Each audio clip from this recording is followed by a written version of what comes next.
حافظ ابن تیمیہ کے شاگرد رشید امام ابن قیم المتوفا 751 ہجری کی کتاب جلاء الافہام فی الصلاۃ والسلام علی خیر الانام، اس کتاب سے حضرت امام احمد ابن حنبل رحمۃ اللہ تعالی علیہ آپ کے بارے میں فضل ابن زیاد کہتے ہیں سألت ابا عبداللہ، میں نے امام احمد بن حنبل علیہ رحمہ سے پوچھا، فقلت اختم القرآن اجل فی الوتر او فی التراویح، میں نے کہا جی میں نے ختم قرآن کرنا ہے، وطروں میں ختم قرآن کروں یا تراویح میں کروں؟ مسئلہ پوچھا جا رہا ہے فقہ حنبلی کے اماموں کے امام احمد بن حنبل، 10 جلدوں میں مسند احمد بن حنبل نام کا حدیثی ذخیرہ جن کا پوری دنیا پہ تمام حضرات مانتے ہیں، اور پھر 4 اماموں میں سے ایک امام ہے، وہ فرماتے ہیں اجعلہ فی التراویح، ختم قرآن وطر میں نہیں کرنا، تراویح میں کرنا ہے۔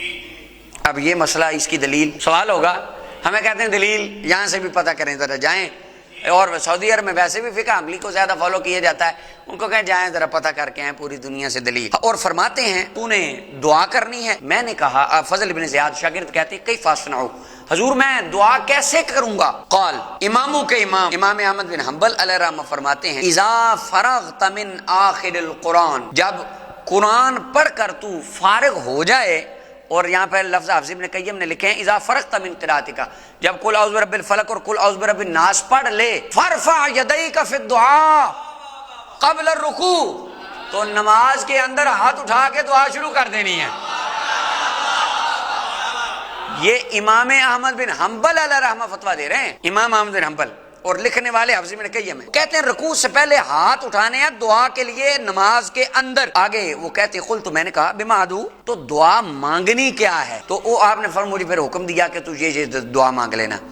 اچھا آگے وہ فرماتے ہیں قال، میں نے امام احمد بن حنبل علیہ رحمہ سے پوچھا، قلت، فضل ابن زیاد کہتے ہیں، اب دلیل ذرا دیکھیں، آئے ہائے کمال ہی ہو گئی، اماموں کا امام احمد بن حنبل، اِلَىٰ أَيِّ شَيْءٍ تَذْهَبُ فِي هَٰذَا، یہ طریقہ آپ نے سیکھا کہاں سے ہے؟ امام بن حنبل کو فضل ابن زیاد کہتے ہیں کہ یہ جو آپ طریقہ مجھے بتا رہے ہیں، یوں کر کے دعا نماز کے اندر، قرآن میں اس کی کو آیت سے آپ نے دلیل بنائی ہے، رسول اللہ نے اس کا طریقہ سکھایا ہے، حضرت صدیق اکبر نے کیا ہے، فاروق اعظم کے دور میں تراویح باقاعدہ شروع ہوئی، تو 10 سال ان کا دور حکومت، 12 سال عثمان ذو النورین کا، اور 4.5 سال مولا علی المرتضیٰ کا، آگے امام حسن کے 6، تو یہ کس سے آپ نے دلیل بنائی ہے؟ امام احمد بن حنبل کیا فرماتے ہیں؟ امام احمد بن حنبل علیہ رحمہ جواب دیتے ہیں، فرماتے ہیں رأیت اہل مکہ یفعلونہ، میں ویکھیا ہے مکے والے انج کر دینے، یہ دلیل ہے۔ کہ بندہ مجھے پوچھے یہ جو عرس کرتے ہو کہاں لکھا ہے؟ میں کہوں گولڈا شریف والے کرتے ہیں، شرک پور شریف والے کرتے ہیں، سیال شریف عرس ہوتا ہے، یہ علی پور شریف عرس ہوتا ہے، تو کہتے ہیں یہ کوئی دلیل ہے؟ یہ کوئی دلیل ہے؟ لدو شرک پور شریف والے کرتے ہیں، یہ کیا دلیل ہوئی؟ وہ ایسے کہیں گے۔ امام بن حنبل کہتے ہیں اہل مکہ ایسے کرتے تھے، سبحان اللہ۔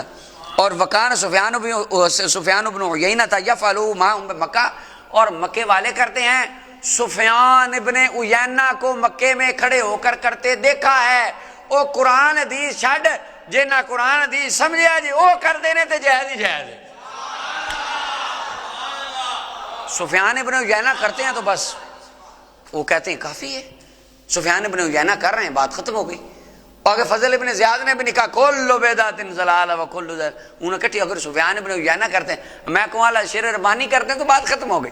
دین انہوں نے اب امام احمد بن حنبل علیہ رحمہ فتویٰ دے رہے ہیں۔ اچھا جی، اب دوبارہ آ جائیں اپنے مقام کی طرف۔ امام احمد بن حنبل علیہ رحمہ نے جو کام سکھایا، اللہ تعالیٰ نے قرآن میں اس کا حکم، یہ طریقہ کہ نماز کے اندر ہاتھ اٹھا کر، تراویح کی نماز کے اندر با جماعت ہاتھ اٹھا کے اجتماعی دعا کروانا، حضور علیہ السلام نے، صحابہ نے۔ اب آپ نے اصل بات جو ہم نے کرنی ہے وہ خوارج سے ہم کرتے ہیں، سارے ادھر آئیں، امام احمد بن حنبل پر حکم لگائیں، بیان کریں کہ جو یہ بات بتا رہے ہیں ان کا حکم کیا ہوگا۔